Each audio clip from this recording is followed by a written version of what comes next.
makakaya na anong tawag dito? Pasubalian. Pasubalian yung kanyang mga sinasabi at magiging matatag. Kagaya ng humarap si Gutesa. Ay, opo. Oo, yan. Ilan ang nagtanong. Sinagot niya lahat. At walang hanggang sa sila nang naubusan ng itatanong. Minsan nakikita ko si Gutesa, humihikab na lang eh. Sa tagal eh. Kasi kabisado niya. Alam niya. Sa tagal eh. Pagkatapos sasabihin nila, wala walang kahit anong ebidensyang magkukonekta. Doon sa taong pinakamalaking isda. Ayun. Nung lumabas yung testigo. Ha? Nung lumabas yung connection. Anong connection? Yung nagsasalit, nagtuturo. Ito na po yung connection. Kaya nga diniscredit niya, di ba? Ayun nga. Para sa gano'n, sasabihin niya, paano mo madidiscredit yun? Sa pamamagitan ng notaryo. Kahit ano pang sabihin mo sa notaryo, pumasok, sumumpa sa iyo eh. Pinagtatanong ninyo, wala na nga kayong maitanong eh. Sinagot niya kayo lahat. Matibay ang kanyang pahayag. Walang pasubali. Pagkatapos sasabihin mo, walang ebidensya na magkukonekta. Napakabagsik ng testimony niya. Nakita ko po yung maleta. Kasama po ako nag-deliver sa ganito pong address. Ay, siguro. Yun, alam, lamang yung detalye ng bagay niya, kung ano nga yung mga diniliber, nakapaloob doon. Pero tama kayo doon sa, para hanapan pa siya kung ano-ano mga bagay, yung notaryo, yung witness sa notaryo, at kung ano-ano pa man. Naging academic na nga yun eh. Harassment na lang yun, Dahil sumumpa nga siya sa harap mo eh.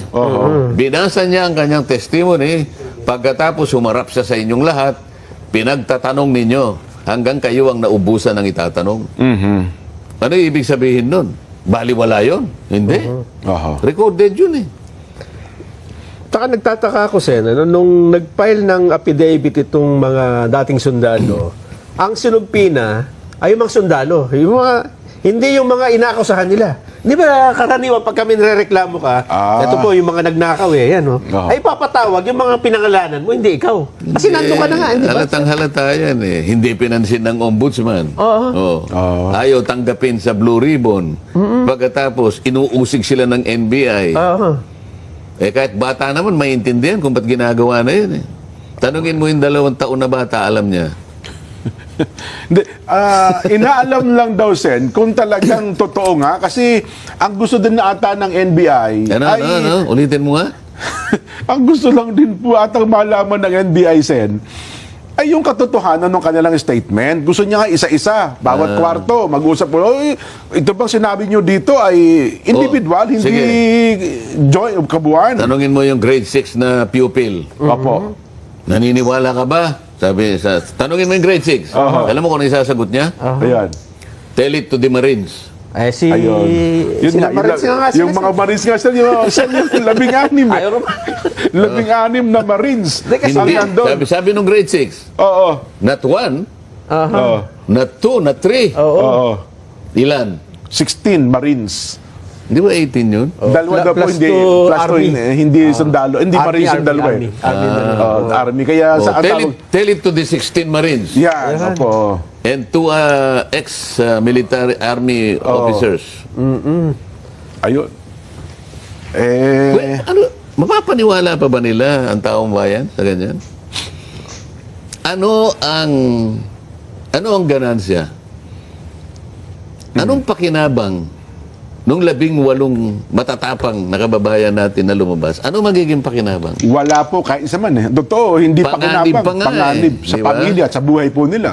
Panganib sa buhay nila. Siguro, kamukha ng ginagawa nila ngayon. Makakaabala. Siguro, hindi natin masabi pa kung anong kahihinat na nila dahil lamang sa sila'y lumabas para tumulong para makita ang katotohanan. Doon mo kukunin yung motibo kasi. Alam mo sa judge, sa korte, palaging nakatutok sa motibo eh. Ganun pala, no? Wala siyang makapakinabang dito. Lalabas siya ng ganyan. Sana kung halimbawa mali-malitang pera din ang iuwi niya. Baka magbago ka ng pananaw yung judge eh. Totoo po. Alin ang titingnan mo ngayon? Yung walang kapakipakinabang na nanganganib pa ang buhay. O yung kabila nun na pinoproteksyonan sapagkat mali-maliit ang tinanggap. Ang dali naman kwentahin nun eh. Totoo. Bigla ko tuloy naalala na son yung kaso ng rape, sabi nung judge. Sabi nagrereklamo yung kinukomplain. Sabi, yung biktima nito wala namang nasasalang pa ka sa kahiyan eh. Tapos gagawa-gawa ng, sabi nung ba, ibig mo sabihin, gagawa-gawa lang siya ng senaryo sa buhay niya na siya ay hinalay. Parang imposible, di ba? Dito po, ang na-rape dito, yung kabangyaman ng bansa eh. Di ba? So yung 18 na nagsasabing witness, totoo, naganap po ito. Ngayon sila ang inuusig eh. Di ba? Napakabigat ng nangyari sa buhay ng 18 ito. Yung panganib lang. Potential na potential na panganib sa buhay nila. Naaharapin nila. At hindi nila alam hanggang kailan at gaano ang magiging impact nito sa kanilang buhay, sa pamilya, sa mga anak. Pero hindi naman natin sinasabi na yung kanilang mga sinabi, yun nga ang buong katotohanan, di ba? Kasi sabi nyo nga, tatanungin nyo pa rin naman eh. Ibang usapan pa yung kung, kasi nga, kailangan tawagin mo sila. Yun, pero tama. sa pagtawag lang sa kanila, sa nakikita nating initial na sinasabi nyo ngayon pa lang eh. Ang dami ng... Invest na, tingnan mo, ito yung kabaligtaran dito eh. Kung talagang gusto ng pamahalaan at lahat ng ahensya ng pamahalaan na merong interes para sa ganun makita ang totoo, kung paano ninakaw, sinong nagnakaw, sinong nakinabang, bahagi yan ang pananagutan ng pamahalaan. Eh. Di ba? Ang pagkakasabi ng Pangulo, mahiya naman kayo. Ayun, tama po kayo. Di ba dapat makita natin yung mga walang hiya? Doon nagsimula ang lahat eh. Ngayon, merong nagkukusa na tumulong para hanapin ang mga walang hiya. O ba't hindi mo siya tulungan? Proteksyonan mo sila. Yun ang dapat na makita mong una na gagawin ng pamahalaan. Bakit? Tutulungan niya Estado eh. Opo. Manganganib ang buhay niya. Ino-offer niya nga yung buhay niya eh. Ngayon, kung meron ka may tutulong, tulungan mo. Para sa ganon, madali nating mahanap ang mga walang hiya. O anong ginagawa? Imbes na tulungan, hinihiya naman sila ng mga walang hiya. Hindi ba? So, kabaliktaran ng gusto talaga ng Pangulo. Na Kabaliktaran. malaman yung gusto yung sabi ng Pangulo, mahiya naman Hindi nila pinaglilingkuran ng Pangulo eh.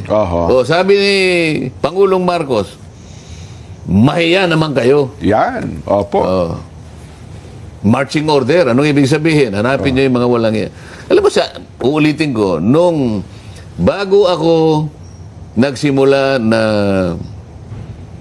mag-imbestiga sa Blue Ribbon, yung unang araw, halimbawa sa Lunes, Opo. Biyernes, halimbawa, nagkita kami ng Pangulo. Ano sinabi niya sa akin? Tama, Sana maipagtagumpay mo yan. Sabi niya sa akin. Naikwento nyo nga sa palatuntunan niya, nung mga tagpo na yun. Pumunta ako sa kanya. Alam niya ako ang Blue Ribbon eh. So, official ako nagpunta. At sabi pa nga niya, dun sa PMS, bigyan mo ng USB si Senator. Nabigyan pa kayo ng USB pala. Diyan ka magsimula, sabi niya. Sana magtagumpay ka. Ayun. Paano itong mga hensya ng pamahalan na ito? Yung pagtatagumpay na yon na gusto ng Pangulo, na gustong mangyari ng Pangulo, kabaligtaran naman ang ginagawa nila. Nako. Sana itong mga hensya na ito, tulungan natin. Proteksyonan natin. Ano pang kailangan ninyo? Meron pa ba kayong kailangan para lalo nyong mailabas lahat ang mga yung buong dapat katotohanan. paglabas? Yan. Kung meron kaming may tutulong, sabihin nyo lang. Alam namin, iba-ibang lugar ang pinanggalingan nyo. Meron ba kayong matitirhan? Ayan, Hindi ba dapat ganito ang gagawin ng ahensya ng pamahalaan na merong interes na tukuyin na? Nagtagal na po eh. So, dapat pala dito, Sen, sa kabuuan, dito tayo dapat mag-focus. Kasi, hindi ba? Ano yung gusto mong gawin? Akala ko ba kung nasaan ang ebidensya, tutuntunin natin. Ngayon, ang nangyari pala, yung pagtuntun, alam mo yung kabayo na humihila ng karitela? Ay, opo. Kasi sa amin, karitela tsaka kalesa eh. Yung kabayo, merong takip ng mukha. Opo, yung tawag daw po niya, sabi ng mga kutsero, tapahoho. Dito. O yung takip sa mata, tapahoho. Ulitin mo nga. Tapahoho. Tapa. Hoho. Bakit naglagay ng tapahoho? Yan, o. Bakit kaya nilagyan? Para kung saan ipaling yung kabayo, doon pa pupunta. Hindi, kumbaga, hindi kung saan natin tingin yung anong direksyon na gusto ng kutsero, Yun. at para hindi siya ngayon Nadidistract, oo. dito sa mga dumadaan ng mga nasa jeep, gilid. di ba? At madali niyang matunton. Yun, opo. Para kung nang nakita yung kutsero, yun ang may kagagawa ng mga maleta. Bakit? Isang direksyon lang Oo, yun na nga ho. Hindi niyo pa nakukuha. Tutuntunin natin kung nasa ng ebidensya. Sabi ng kutsero, dito ka pumunta para hindi mo matunton. Malinis tayo ng landa. Hindi mo nakita sakay ko puro maleta ka. Oo nga. Mabigat nga. Pwede ba- Mabigat nga, yun. Miski pa paano mo kwentahin Kung gusto nating matunton ang mastermind, ang lahat ng utak kung paano nilimas ang kabangbayan, ito po'y pananagutan ng Estado, ng pamahalaan. Sana ang mga ahensya ng pamahalaan ay magsikap pagtulong-tulungan gawin yun. Meron na pong gustong magsalita. Ito, nagsilabas na nga po Hindi ba ang una mong gagawin? Akuin mo sila. Opo. Tulungan mo sila. Kumbinsihin mo sila, baka pati tulungan ng pamilya Hindi nila. lumabas na sila Bagay, tama Tulungan kayo. mo na lang para sa ganun. Kung sino man ang may gustong takutin sila, para yung kanilang sasabihin baka mamaya dahil tinakot sila, magbaligtaran pa. Imbes na ganun ang gusto ng gobyerno Yung mga ahensya naman kabaligtaran ang ginagawa. Mali nga yun. Dapat nga, ang mga kasama niyo pa sa Senado ay magkatulungan kasi yun ang gusto talaga ng Pangulong tuntunin No, Di ba? gumawa sila ng partial report. At ang gusto pa nung gusto pa ng kutsero pipirma pa ako. Paano ka ako pipirma yan partial nga Nung ibigay mo sa amin, hindi na maintindihan. Ano bang gusto mong pagawa rito? Wala kang pirma, wala kang instruction. Anong gagawin namin dito? Pangalawa, partial. Sino ang pipirma sa partial report? Sige nga. Meron na rin pong 4. Sa tagal. Di ba may 4 na ngayon, pumirma na rin yung una, si Senator Bam. Tapos meron daw 3 bago ata ngayon. Paano So, 4. ngayon? Ibig ba sabihin, kung mo pumirma na? Halimbawa, may pumirma na. Opo. Para sapat na pirma, para sa ganun ay maging majority report yun. Paano yung sinabi ko sa privilege speech ko na bakit nilampasan mo itong mga ito, ang mga taong ito? Ibig sabihin, yung partial report mo, yun na yung final report. Itong sinabi ko na nilampasan mo, hindi mo na isasaalang-alang. Paano makukumpleto ito? Well, yun na nga po, Sen, siguro, no? So, kung... Ipag-halimbawa mo, Nelson. Halimbawa, merong report. Yung sinasabi mo kanina, habang kumakain si Nelson, ay si Jen, may 12 pinanggalingan ng isang report na ito ang iniulat ng mga may kasalanan. Ayan, halimbawa, opo. Ano yung sinasabi mo kanina? Ang nabanggit dun sa report, Sen, ay, yun nga, 12 tao. Isang pinagkuna. Isa lang, pero sa report mo, isa lang ang... Ba't isa lang ang Nakakulong. kakasuhan, ang kukulong? Parang yung kaso ng Senator, Senator Bong Revilla. Kasi doon sa kaso ng Senator Bong Revilla, 12 yung mga nabanggit na pangalan doon 12 nga. Bukod sa kay Senator Bong Revilla, ang dami nabanggit doon. Pero ang nakulong, ngayon, Isa lang. si Senator Bong Revilla lang. Samantalang iisa. Nasaan yung 11? Iisang Isa yung pinagkunan. pinagbatayan nung complaint Kaya nga. Di ba? Nga pala, no? Ibig Paano sabihin- nga pala nangyari yun? Paano mo ngayon pipirmahan yun? Napili lang pala. So, pinipili lang nila kung sino gusto nilang ikulong. 12 yung kamo nga paano yung nagturo doon sa pinakamalaki? Wala naman doon sa 12. Anong gagawin mo? Ay, kasi wala namang ikang ebidensya eh. Paano kasi peki yung notaryo eh. Bigla ko naawa tuloy kay Senator Bong Revilla. Parang siya lang kasi yung sumuko eh. Di ba? Sumuko siya doon. Yan tuloy, nakulong tuloy yung mama.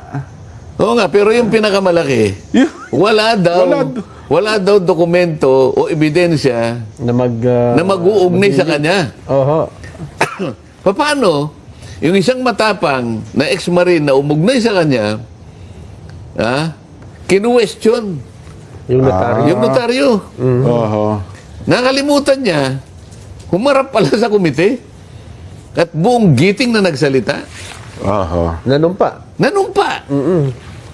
Nagpatunay. Nawalan na sila ng itatanong. Ibig sabihin, walang kwenta yung kanya sinabi. At bumabase ka sa notaryo. Walang kwenta po para sa kanila, Sen. Doon sa... Yan ang kailangan nating... Diba? Sabagay, alam mo, yung mga kababayan natin ngayon, Yun na lang. Totoo kayo. mabilis na silang mag-isip ngayon. Eh. Oho. Kaya kahit ano pang gawin nila, wala na, hindi na pinaniniwalaan. Opo. Ang labanan na lang ngayon, napansin mo na sa social media, no? Kung sino ang, tag doon?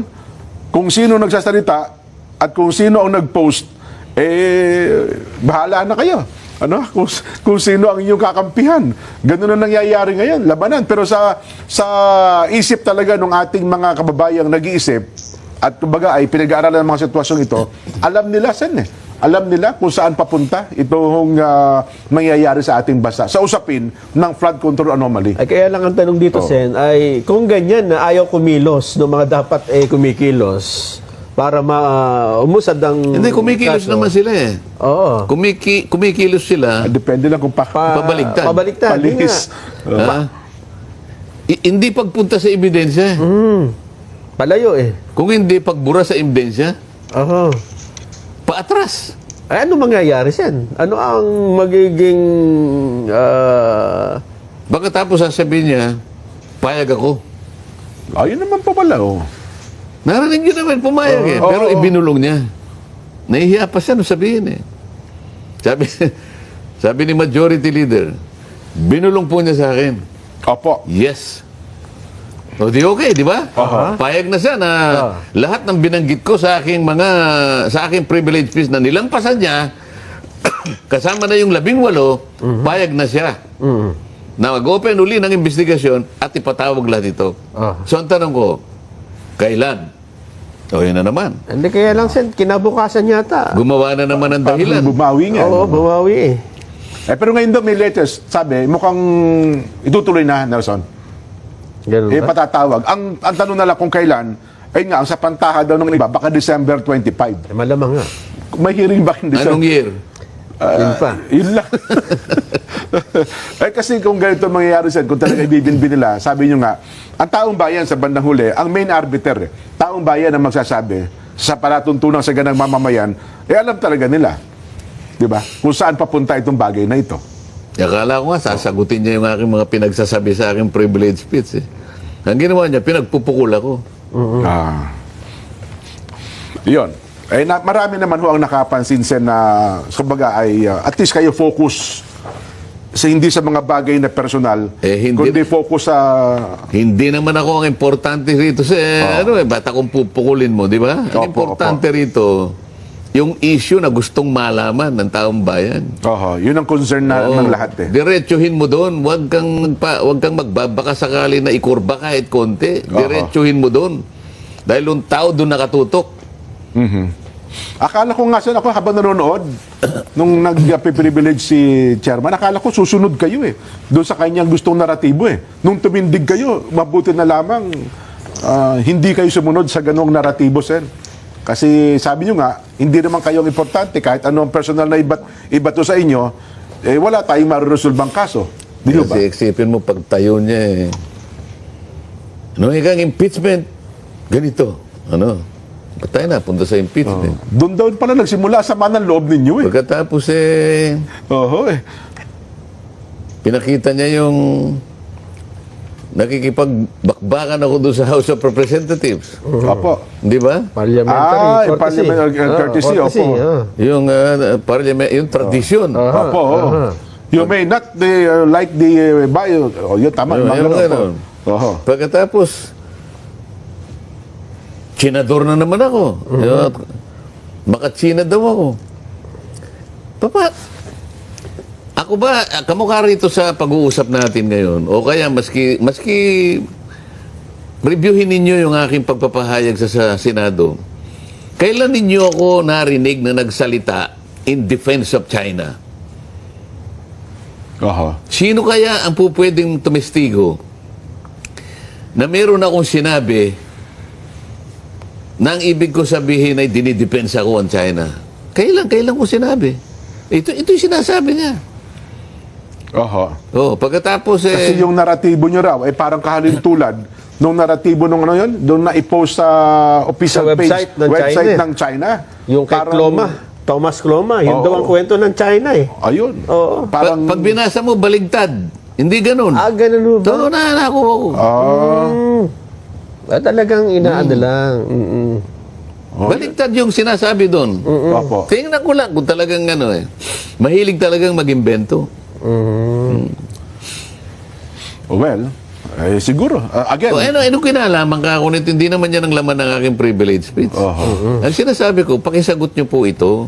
Ay, Ang dami po ninyong nilampasan. Kayo pa ka ako yung nagsabi nung DBCC budget sa plenary. O ba't hindi nyo pinatawag yung ganitong pangalan? Kayo nang nagbulgar eh. wala sa transcript eh. O paano ka ako mapupunta sa transcript? Hindi mo nga pinatawag eh. Sa transcript ng Blue Isipin Ribbon. mo paano yung pangangatwiran na yun. Kapag nakita mo nga niya na may pangalang ganyan sa transcript, Ayun. patatawag ko kahit bukas. Sabi ko, paano malalagay sa transcript hindi mo nga tinawag? Oho. Disyembre yun eh. Kung tinawag mo, malalagay sa transcript. Ayaw mo nga tawagin eh. Yung isa pang USEC sa 30 Tamarin Street, di mo rin tinawag. 1 billion ang diniliver doon, yan ang tumanggap eh. Dalawang magkahiwalay na araw, December 2, December 5. Pati yung korporasyon, yung mga opisyalis ng korporasyon na sila raw ang may-ari, pero merong dami si Saldico, o si Martin Romualdez, ang pangalan ay Nelson Go, di mo naman tinawag. Oho. Narinig mo si Saldico na magpahayag yan. 1 billion ang diniliver, 2 araw lang. Yung isang USEC na binanggit mo ron, may kasamang driver, pati yung sana pinatawag mo. Pati yung security agency dapat pinatawag mo. Para sa gano'n, nakita mo yung mga sasakyan na pumunta roon CCTV. sa pagitan ng alas 9 hanggang alas 10 ng gabi. Ikaw nga si Gutesa hinanapan mo ng CCTV, samantalang yun, hindi mo man lang. Ang dami. Yung dating gobernador ka ako ng Ilocos, na gusto niyang pumunta rito, mag-testify. Nakikiusap. Sinabi ko sa'yo, hindi mo rin. Pero sa bandang huli, siguro ang tanong, ano ang importansya kung bakit kinakailangan ating mag-focus na sagutin itong at maresolba ang iskandalong ito ng flood control? Bakit ka mo? Sabihin, kasi tinatanong ng ating mga kababayan, ano hong importansya para mag-focus tayo dito? Kasi sabi nyo, dapat mag-focus tayo dito, di ba? Sa isyong ito. At huwag kung tayo lumis kung saan-saan. Bakit ho ba? Ano ho bang importansya kung mag-focus tayo dito at matukoy natin talaga ang may kinalaman sa napakalaking nakawang ito sa kaban ng bayan? Ikaw na nga nagsabi na para matukoy nga eh. Opo. Paano matutukoy kung yung mga ebidensyang magsasabi doon sa pinakamalalaking isda at matukoy natin kung sino-sino sila at ilan sila? Ayun. Para sa ganun, maklose na natin, malaman na natin kung sino talagang may kasalanan nito. Hindi ba importante yun? Ayun, yun ang mahalaga sa ano. O siyang nagsabi. Oho.